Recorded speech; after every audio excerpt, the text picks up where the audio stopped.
So why did Fable 5 get banned, and what is a jailbreak, right? So firstly, let's understand what jailbreak is. In order to understand jailbreak, let's understand how LLMs work. So large language models are nothing but all the data from the internet put together such that when you ask questions to the LLM, it can give you predictions that are closest to the answer that you might be looking for. So now this includes both the good information on the internet and the bad information on the internet per se. Now, so good information include things like content creation, writing code, and so on, while bad information can include things like building something that may not be ethical, dangerous, and so on and so forth.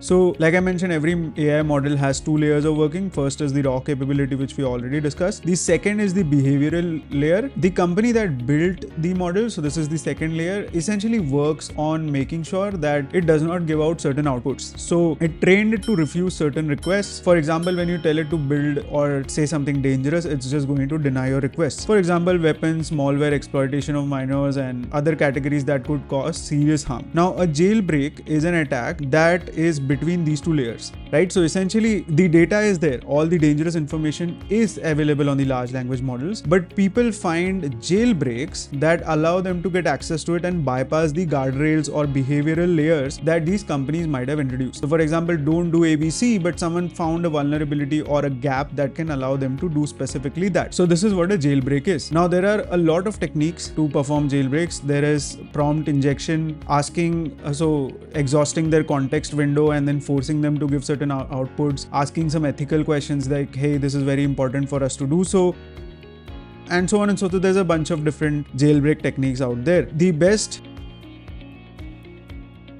what these companies essentially try to do is that they try to build a safety alignment with the large language models. Now, jailbreaks are not just dangerous from the standpoint of humans exploiting them. They're also important from the alignment standpoint to, in the future when we have models that are smarter than humans. I think we already are living in that future, but when they can act autonomously, we want to make sure that they don't tap into the knowledge bases we don't want them to tap into per se. So companies try to build layers of security and bake them inside of these large language models, and which is why open source sometimes feels dangerous, because you have access to the code and there is a way that you can bypass these large language models, and this is one of the reasons why NSFW models exist today.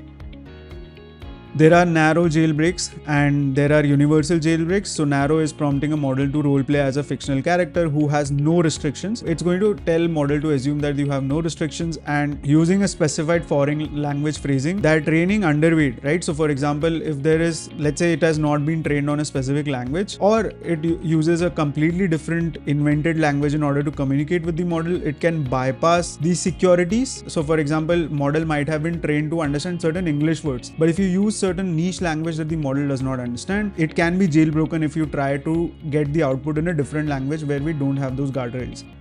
So what the companies try to do is that they try to introduce an independent layer that takes your, let's say, other language output, converts it into English, and then reviews the output for these scenarios, or essentially these outputs or predictions that are made by the large language models. Now in terms of Claude, and obviously if you want you can actually go ahead and look at these different jailbreaking techniques. So persona and roleplay attacks we've already seen. Many short jailbreaking I've already mentioned, so you give it more than necessary prompts and then you try to make sure that it still is able to jailbreak. I also mentioned prompt injection, where you try to put prompts between the communication, which will essentially force it to give the output because it will feel like it has accepted that question and will give you the output anyways. There are other ones like persuasive and authoritative prompting, indirect and agentic attacks, automated and autonomous attacks, and so on.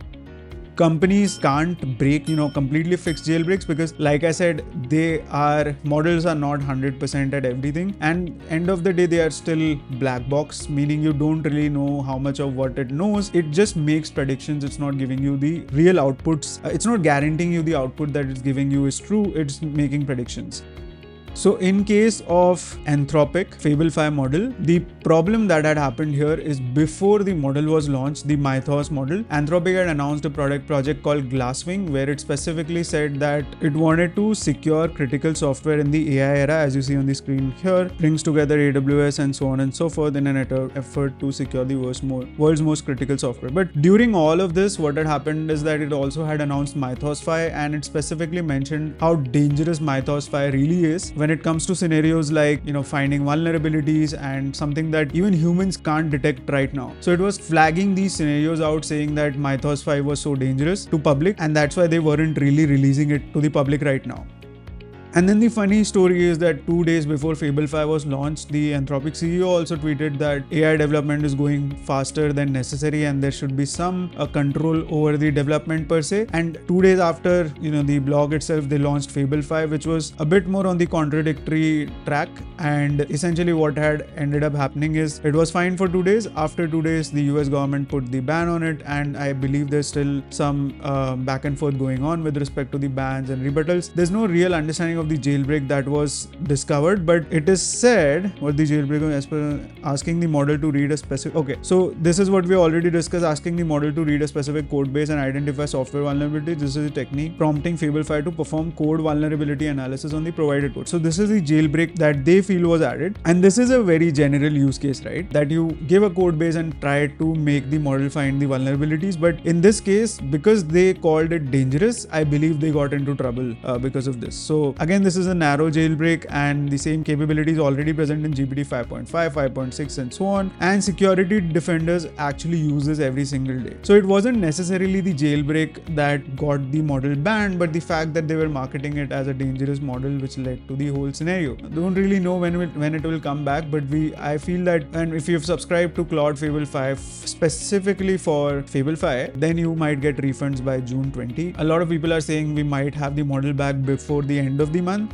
And I also have seen a recent unofficial post saying that Fable 5 is going to be back soon. They've fixed the vulnerability and should be live in the future. But if you look at the nature of the jailbreak, and I don't really know if this is exactly why it got banned, because this is something that we already have access to via different large language models. If this is the problem, I don't know what they're going to fix, because this is not a fix. This is something that exists in all LLMs, which means all the frontier models should be impacted because of this. But as of right now, there's no detailed understanding with respect to where this is going to go. On a very, very high level, this is how things are right now, and let's see what happens in the future. But cool, thank you so much for going through the video. I know I'm a bit late on this one, but I hope you guys were able to get an understanding of what jailbreak is and what to expect over the next few days. I'll see you guys in the next one. Thank you.